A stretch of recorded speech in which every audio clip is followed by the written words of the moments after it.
Estamos aqui no MIS, vamos bater um super papo com o André Sturm, vai estar contando essa paixão pelo cinema e o que significa o MIS. André, super bacana estar batendo esse papo com você, essa sua paixão pelo cinema, quando é que te dá esse pontapé inicial? O cinema foi uma paixão na minha vida, na verdade, desde antes de eu perceber quanto ela era uma paixão. Desde muito garoto, que assim, ir ao cinema para mim era um programa. Meus pais me levavam quando eu era pequeno, mas para mim era isso, era ir no cinema. Mas eu só fui mesmo me dar conta disso, eu já estava no segundo ano da faculdade, fazia administração de empresas, estava insatisfeito com a faculdade, e aí tinha uma plaquinha do lado do elevador um dia, venha participar do Cineclube.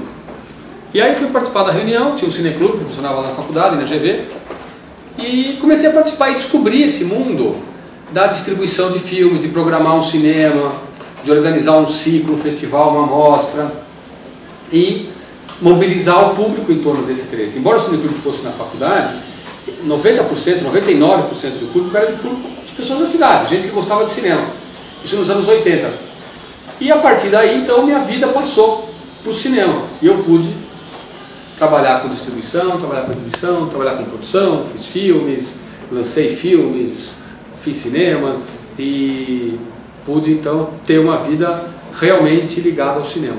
E o Cine Belas Artes, ele entra aí quando? Parece que é uma história que seu pai, sua mãe levava você até, como que é o Cine Belas Artes que entra nesse projeto todo? Então, tem uma coincidência, quando eu era pequeno, acho que, sei lá, um dos 5 primeiros filmes que eu fui ver na vida foi Meu Tio no Belas Artes. Que eu lembro porque era um filme diferente dos outros, que eu já tinha visto desenhos da Disney, filme dos Trapalhões, né? O Meu Tio é um filme que quase não tem diálogos. E eu me lembro daquele cinema grande que tinha 2 salinhas pequenininhas onde a gente foi assistir o filme.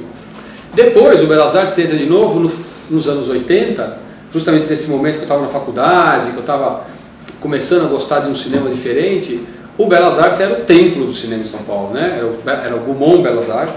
A Gaumont é uma empresa francesa muito importante, produtora, distribuidora, e que naquele momento o Belas Artes pertencia a Gaumont e passava o novo filme do Fellini, o novo filme do Antonioni, o novo filme do...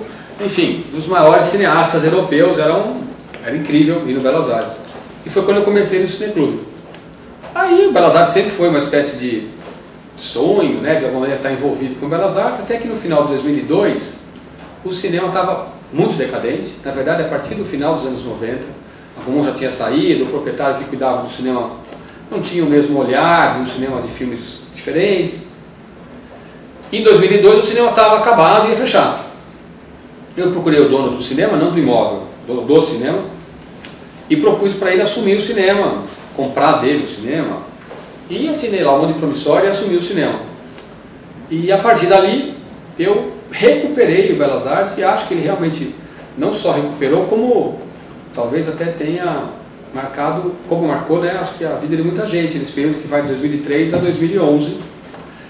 Eu trouxe uns amigos para serem sócios, a gente conseguiu um patrocínio de um banco, depois a gente reformou o cinema todo e reabriu com uma programação diferenciada, com uma programação no espírito dos anos 80, não no espírito retrô, mas no espírito de ser um cinema que passa o que tem de melhor sendo produzido no mundo, que não passava filmes de Hollywood, nada contra, mas já tem 300 cinemas passando, que dava a possibilidade dos filmes ficarem em cartaz mais tempo, que tinha o Noitão, que era uma maratona que a gente fazia uma vez por mês, da meia-noite às 7 da manhã, com um filme atrás do outro, que chegou a reunir 1.100 pessoas numa madrugada lá no cinema.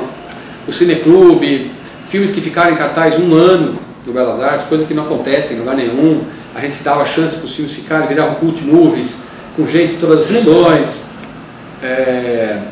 Então foi uma experiência muito bacana e que eu tenho orgulho, né? Muito orgulho, porque não sou eu que falo. No ano passado, quando o proprietário quis o imóvel de volta e o cinema tinha que fechar, quando eu anunciei isso em janeiro, o assunto Belas Artes vai fechar ficou número 1 do Twitter do Brasil.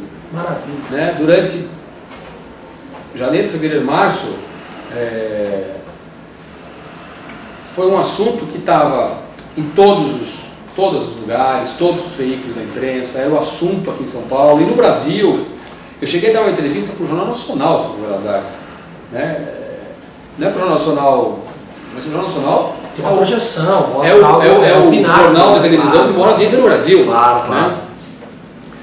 havia cobertura diária na Folha, no Estado, na Veja, nos principais sites. E isso tudo é porque o Belas Artes era algo muito valioso, né? Então eu tenho muito orgulho de que foi esse Belas Artes que as pessoas quiseram salvar, infelizmente fechou, mas ainda está fechado o imóvel, porque houve tanta mobilização que abriram um processo de tombamento, abriram CPI na Câmara Municipal, enfim. Então o proprietário, que foi muito mesquinho em não negociar com a gente, não aceitar a proposta que a gente fez, que era uma proposta, se dissesse, o cinema vai mal, a gente paga 5 mil reais para ele pode alugar por 100, você até entende, né? Quer dizer, você até defenderia o cinema, mas você entende, não. A gente fez uma oferta muito forte, com aval, com banco, mas ele não quis, por mesquinharia, achando que em um mês ele ia alugar para uma loja para ganhar um pouquinho mais, e na verdade ele perdeu, a gente perdeu, e a cidade perdeu, todo mundo perdeu. E aí, pensando nessa coisa do olhar do cineasta, né? Tem algum cineasta específico, ou vários, que tenham feito assim a sua cabeça, assim, que você olhou e falou, puta, isso é fantástico? Tem algum cineasta assim específico ou não? Tem vários, né? Tem vários cineastas, vários filmes também. Às vezes é um filme que o cineasta depois não, para mim não significa tanto, mas enfim, tem, quer dizer, sei lá, posso falar de Fritz Lang, né, que fez Metrópolis, que é um filme conhecido, que é um filme incrível, mas fez alguns outros filmes como A Morte Cansada, O Filho do Düsseldorf. Tem o Billy Wilder, que fez Quanto Mais Quente Melhor, com Marilyn Monroe e o Tony Curtis, que é um filme, melhor comédia de todos os tempos. Tem o Coppola, que é um cineasta que fez Apocalipse Sinal, Poderoso Chefão, que também são filmes que eu adoro. Tem o Almodóvar, mais recente, que eu também acho um cineasta incrível, consegue fazer filmes que são engraçados, ao mesmo tempo que são profundos, que falam de coisas muito íntimas da natureza humana, mas às vezes quase sempre com humor, com um deboche muito bom. Enfim, tem muitos cineastas e muitos filmes que eu gosto muito, mas sei lá, esses 4 assim são alguns que estão sempre no meu Olimpo dos cineastas. Maravilha. E André, agora você está à frente do MIS, Museu da Imagem e do Som. Qual é a proposta do MIS para a cidade de São Paulo? O MIS foi criado nos anos 70, né, Museu da Imagem e do Som. Nos anos 80, principalmente no final dos anos 80, nos anos 90, ele era muito ativo em São Paulo, como um centro cultural também, um lugar onde tinham mostras de filmes, debates, então estava todo mundo aqui sempre, além de um trabalho de preservação, de cópias, de fotografias, enfim, um acervo importante. Começo dos anos 2000 em diante, ele passou por um período mais apagado, teve uma reforma, depois ele ficou um pouco devagar, e nos últimos anos ele estava com um trabalho muito focado na arte contemporânea e nas novas mídias, que é um segmento da arte que é muito importante, mas que é muito de ponta. Então gera um interesse menor do público e gera uma repercussão menor. Então no ano passado a Secretaria da Cultura, o museu pertence à Secretaria da Cultura, embora esteja administrado por uma organização social. O secretário solicitou ao conselho da organização que mudasse a diretriz do museu para algo mais amplo, e aí eu recebi o convite para vir para cá. Assumi aqui em junho, faz praticamente um ano, com esse intuito de ampliar a atuação do museu, de fazer do museu realmente um centro cultural. Então a gente tem uma programação muito intensa, com exposições, com cinema, música, circo, música de várias naturezas, palestras, cursos, exposições também de fotografia, de arte contemporânea, de temas relacionados à imagem e ao som. Nós agora temos 6 exposições fotográficas em cartaz ao mesmo tempo. E o acervo? Tem um acervo histórico também? Tem um acervo bacana, principalmente na área de fotografia, tem um acervo importante na área de cinema, tem um acervo também importante na área de música e de depoimentos, história oral, que a gente também está acabando de recuperar, acabando de levantar, né? E vamos começar. A gente já tem feito algumas exposições usando o acervo do MIS. Nossa vontade é, num futuro próximo, conseguir ter digitalizado pelo menos uma parte expressiva para também dar mais acesso a esse acervo para pesquisadores, para pessoas interessadas.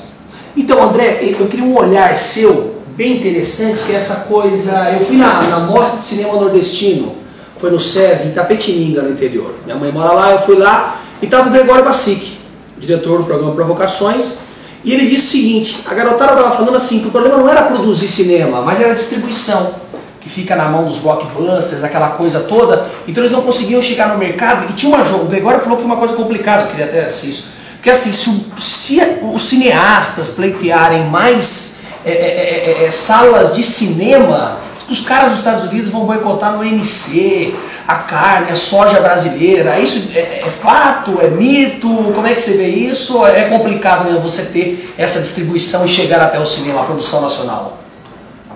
Então, assim, só para que as pessoas vão usando as palavras, né? A distribuição é uma coisa, a exibição é a ponta. O Brasil hoje tem menos de 2.500 telas de cinema. Né? Não digo nem cinema, cinema não tem nem 1.000. 2.500 telas. Ou seja, o multiplex que tem 10, eu conto 10, não conto 1. Claro. Horas, se você fizer o número de telas por habitante,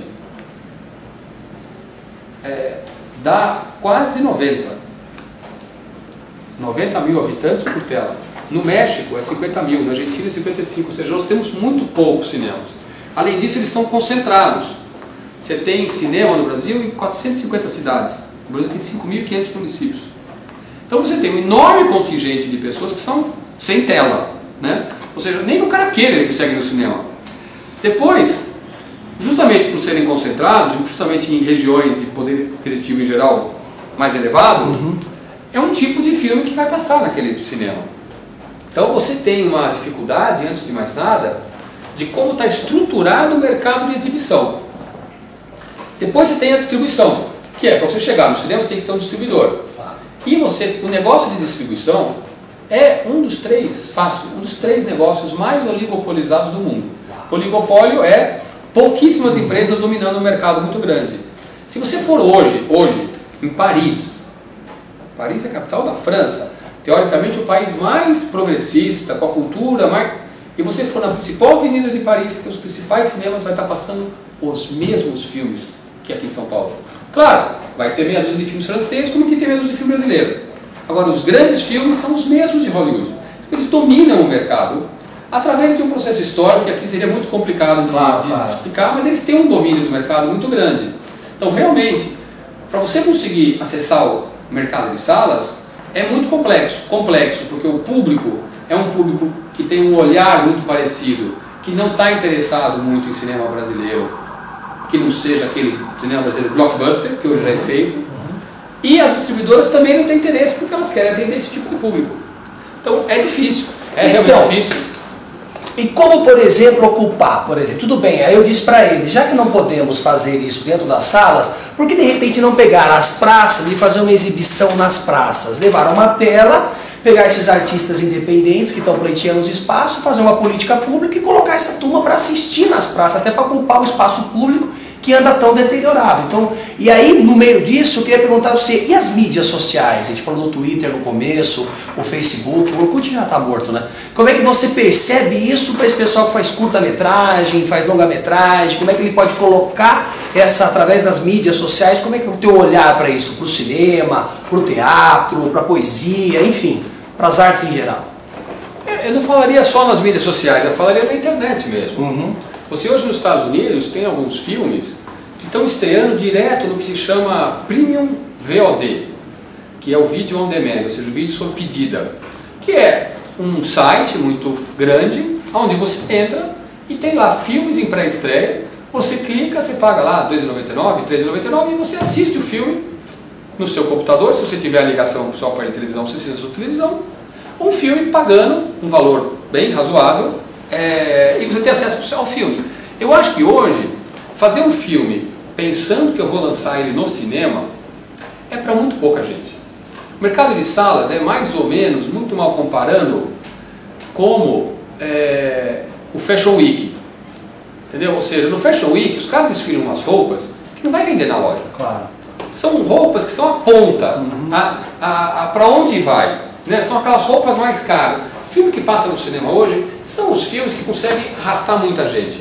Aquele filme menor, que é para um público mais específico, ou ele vai passar em salas especiais. Por exemplo, aqui no MIS a gente passa alguns filmes com esse perfil. Aqui em São Paulo você tem o Centro Cultural Banco do Brasil, a Galeria Olido, o Centro Cultural São Paulo. Ou seja, são salas alternativas, não são as salas comerciais. que vão escoar esse tipo de produto quando ele tiver, claro, um apelo de polêmica ou de temática que justifique. O resto tem que buscar as novas mídias. Tem que estar, se é um curta, põe ele no YouTube. Tem vários sites especializados em curtas-metragens que as pessoas acessam muito. Você fez um média-metragem ou um filme de longa-metragem, tenta negociar com televisão. No Brasil estreiam 350 longas-metragens por ano nas salas de cinema. São lançados 1.200 títulos no mercado DVD. São exibidos entre 10 e 11 mil títulos na TV a cabo.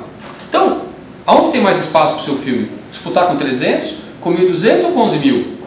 Com 11 mil, entendeu? E na televisão você tem a grande vantagem de que o seu filme passa uma vez, passa outra vez, passa outra vez, passa outra vez, passa outra vez. Ou seja, você vai alcançar muito mais gente. O mercado de salas hoje, você tem filmes brasileiros, o ano passado, 2011, foram lançados quase 100 títulos de longa-metragem nos cinemas do Brasil. 81 não fizeram 50 mil pessoas. Se você passar o seu filme em qualquer canal aberto do Brasil e você fizer um ponto de audiência, são 80 mil pessoas na cidade de São Paulo. Ou seja, numa única exibição, você faz quase o dobro do que você faria tendo todo o esforço para lançar no cinema, que dá trabalho pra caramba, tem que fazer mídia, cópia, trailer, cartaz, suplicar para o exibidor te dar uma semana, aí você faz 50 mil pessoas. Você negocia com o canal, vai ter divulgação, vai fazer propaganda na televisão, na própria televisão, e você tem muito mais audiência. Então hoje é importante que quando uma pessoa faz um filme, ela tenha essa noção de que o mercado de salas não é o mercado de salas de 20 anos atrás, é outro. E que talvez o produto dela pode ter muito mais sucesso nessas outras mídias que vão dar retorno, tanto emocional, de saber que o seu filme está sendo visto, quanto até financeiro em muitos casos.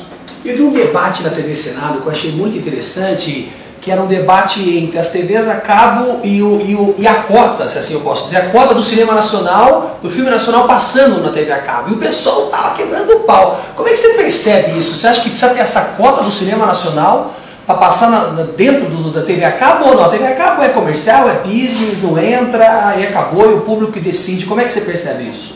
Então, esse discurso é muito furtado, né? É comercial, o público que decide. O público não decide. O público decide trocar de canal. Claro. Mas o público não decide o que passa no canal. E esses canais internacionais de TV a cabo, eles são iguais no Brasil, na Argentina, no Chile e na França. Eles são empacotados. Ora, se o cara está explorando o mercado brasileiro, eu acho sim que ele pode. E veja, é importante falar que essa cota que foi aprovada no Congresso, ela é violentíssima. Ela significa 1h30 por semana, amigo. Uau. Não é 1h30 por dia, é 1h30 por semana. Aonde que você vai prejudicar um canal que vai ter que comprar produção brasileira de 1h30? E não vão jogar 1h30 da manhã, né, que tá todo mundo dormindo, não, né? Eles não podem também, eles têm que passar no horário nobre.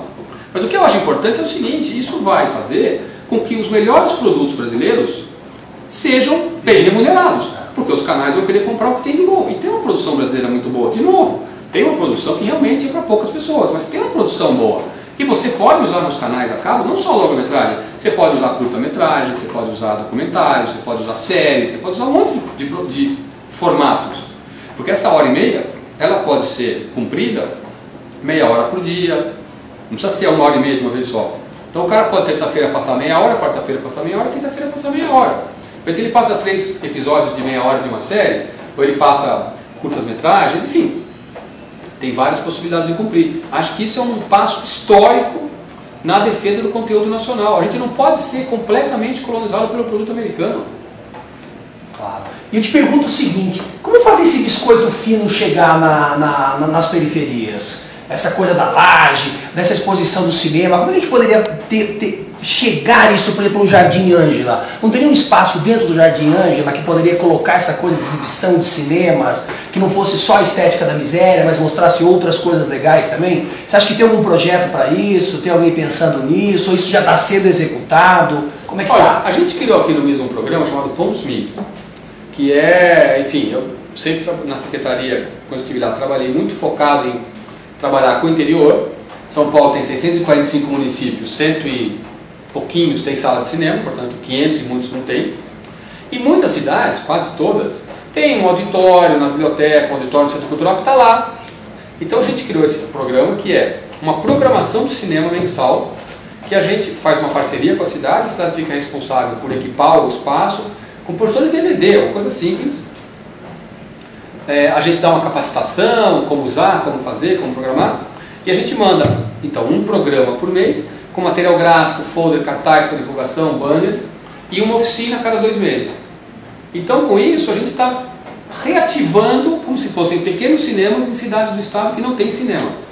Na capital, a gente também está fazendo isso. Nós já temos 5 pontos, todos eles na Zona Leste, ou seja, em direção à periferia, não necessariamente em favela, não é isso, mas em locais onde a população não tem acesso, e está funcionando bem, está funcionando bem. É claro que a gente não passa Era do Gelo, Harry Potter e Homem-Aranha, porque isso, de um jeito ou de outro, o cara tem acesso. Claro. Também a gente não fica passando um filme iraniano, óbvio, a gente quer oferecer algo que desperte na pessoa o gosto e o conhecimento de que cinema não é só o blockbuster americano, claro, e nem aquele filme que ele não entende porra nenhuma. Né? Porque existem filmes no meio do caminho, que ele pode se divertir, que ele pode se emocionar, que ele pode chorar, rir, gargalhar, ficar com medo, enfim. Então a gente faz uma programação que não é fácil, tentando alcançar esse objetivo. Nossa ideia é ter pelo menos 100 pontos até setembro. Essa indústria cultural de Adorno Horkheimer é maravilhosa, né? E você como cineasta, o que você fez? Como é que você, essa coisa da produção, como é que você elabora os conceitos, a busca da imagem? Você como cineasta, como é que você faz essa coisa do storyboard? Como é? Eu acho isso fantástico, porque qual imagem é melhor ser captada, né? Naquele momento, a luz, pô, é física, é ciência. Como é que é isso? E paixão também, né, claro? Eu fiz 2 longas-metragens, também foi outra atividade minha que parou um pouco enquanto eu estava na secretaria. Os 2 roteiros que eu desenvolvi foram ideias que eu tinha, que eu chamei uma dupla para trabalhar junto. A gente discutia, eles iam para casa, escreviam e mandavam. Aí eu lia, mexia, ficava, sei lá, 15, 20 dias. Aí a gente mandava para eles com as minhas alterações e a gente se encontrava e ficava uma tarde debatendo. Aí eles iam, escreviam, aí eu escrevia, e esse processo. Então era um processo de escrever junto, mas separado, que para mim funciona muito bem, porque eu não tenho, como eu faço muita coisa, eu não consigo combinar que todo dia das 6 às 8 eu vou sentar com você para escrever. Para mim não funciona, meu jeito de ser e tal. Mas ao mesmo tempo, a outra questão é que eu acho que é muito mais rico você escrever um roteiro com outra pessoa. Então fica uma coisa muito sua, você começa a perder o contato com o outro, né? Porque você começa a escrever uma história que você sabe todo o significado que você quer dar àquilo tudo. Não necessariamente ele está claro. Então é importante trabalhar no roteiro em parceria. Depois que o roteiro está pronto, que monta a equipe, você tem essa segunda parte, que é como é que eu filmo aquele roteiro. Eu também gosto de ir para o set com tudo muito pensado antes. Então nos 2 filmes que eu fiz, foram fora de São Paulo, então a gente foi para a cidade onde a gente ia filmar. As locações? Né? Pelo menos 3 semanas antes. E aí eu ia com o fotógrafo, com o técnico de som, com o cenógrafo, o diretor de arte. A gente ia para cada locação e via a cena lá dentro. O que ia precisar, o que não ia precisar, onde é que põe a câmera, que movimento dá para fazer, que movimento não dá para fazer. Não, se eu puser a câmera aqui, o som vai ficar prejudicado. Um estudo a priori para chegar no resultado final. E aí a gente fazia, eu não vou chamar de storyboard, que seria muita pretensão, storyboard é um negócio bonitinho, mas eu faço um storyboard primitivo, onde com o fotógrafo a gente desenha todas as posições de câmera que a gente vai ter, para justamente ir para o set com tudo muito preparado, para só precisar realmente cuidar dos atores no set, que é garantir que eles estejam bem na cena. Para você não precisar ficar no set quebrando a cabeça onde põe a câmera, cadê a luminária que tinha que estar nessa cena, né? Porque essas coisas que você prepara antes, você ganha esse tempo no set depois. Então, a minha formação é como ator, né? Eu fiz centenas de campanhas publicitárias, estava numa novela agora da SBT, Corações Feridos, como diretor de teatro, gravando Manuel Escobar. Como é que é esse trabalho com o ator? Como é que é essa garimpagem? Esse ator, para esse perfil, para esse personagem? Como é que é isso? Até para não rodar lâmpada no set, né? Para a coisa fluir, né? Eu, pessoalmente, acho... Tem um trabalho assim antes? Eu acho a parte mais divertida de fazer um filme é o trabalho com atores, desde escolher até dirigir. Eu trabalho sempre com um diretor de elenco, digamos assim, um produtor de elenco, que é o Sung. A gente se entende muito bem, ele conhece muita gente. Então a gente discute cada papel, que ator que a gente está pensando, ele vai trazendo ideias, eu também, claro, tem as minhas, vou ao teatro, vou ao cinema, né? Claro. E aí a gente vai montando esse elenco. Nos 2 filmes que eu fiz, a gente sempre teve atores conhecidos e atores bons, mas que ainda não são, sei lá, não estão em novela e tal. Então a gente sempre faz um mix. E a partir dali, eu faço alguns ensaios anteriores, né, principalmente com os atores principais, também de ir com eles nas principais locações, ver como é que flui, porque uma coisa é o texto escrito, outra coisa é o texto falado. Às vezes, para mim, falar um texto sai de um jeito que para você sai de outro. Então também é importante você amaciar o texto na boca do ator que vai falá-lo, né? Então também eu gosto de trabalhar pelo menos uma semana com os atores, é que nem sempre o ator pode, né, ficar muito tempo antes, para no set a gente só precisar ensaiar a mesma emoção, né? O ator já vem com o texto amaciado e a gente vai afinar a emoção da cena, o movimento da cena, que também, de novo, você pensa às vezes, ah, tá bom, ela chega e abraça e fala, mas na hora que você faz a cena, o abraço não fica bom.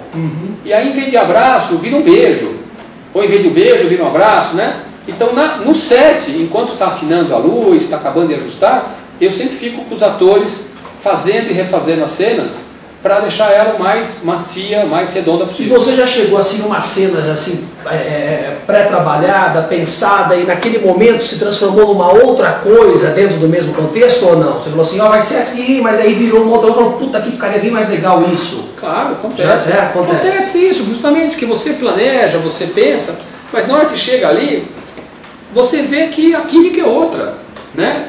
Que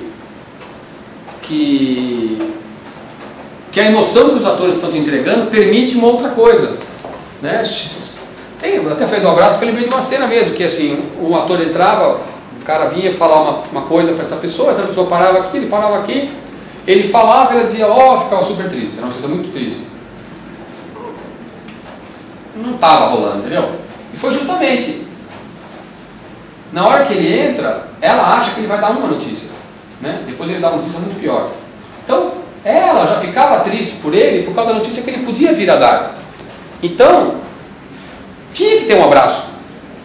Entendeu? Era muito mais natural ela como mulher, querendo apoiar aquele cara mais velho, que ela achava que vinha com uma notícia ruim. E aí, na hora, surgiu, né? Um deles que sugeriu, não fui nem eu, um deles que sugeriu. E se eu abraçar, ou se ela me abraçar, não me lembro exatamente quem que sugeriu, mas foi assim, a cena ficou muito mais emocionante. André Sturm, super bacana bater esse papo com você. O que você deslumbra para a cultura de São Paulo, para o interior e o MIS, essa história toda, né? E seu trabalho como cineasta? Eu estou muito otimista, eu acho que a cultura ganhou uma dimensão como nunca ganhou, eu acho que a gente tem na Secretaria da Cultura um apoio do Estado, um apoio importante, né? Um orçamento significativo, resultado aí desses últimos anos de governo, que priorizou a cultura. Se você pegar em 2005, o orçamento da Secretaria de Estado da Cultura era menos de 300 milhões, hoje passa de 1 bilhão. Então você vê a importância que a cultura tem para o governo do Estado. O MIS está aqui justamente, né, vim para cá porque a Secretaria quer que o MIS seja um espaço importante e, além de ser um espaço importante, saia dele, que é o projeto Pontos MIS, ou seja, leve para outros lugares. Enfim, tem várias outras ações importantes. Acho que a produção cultural, em especial no cinema, nunca foi tão fácil de fazer, né? Hoje qualquer um pode fazer o seu filme, exibir, distribuir, é outro problema. Mas pelo menos você faz o filme. Claro. Né? Há 10 anos atrás você não fazia, porque como é que você comprava o negativo? Engessado, né? Então, eu acho que a gente vive um momento muito bom. André, muito obrigado. Valeu.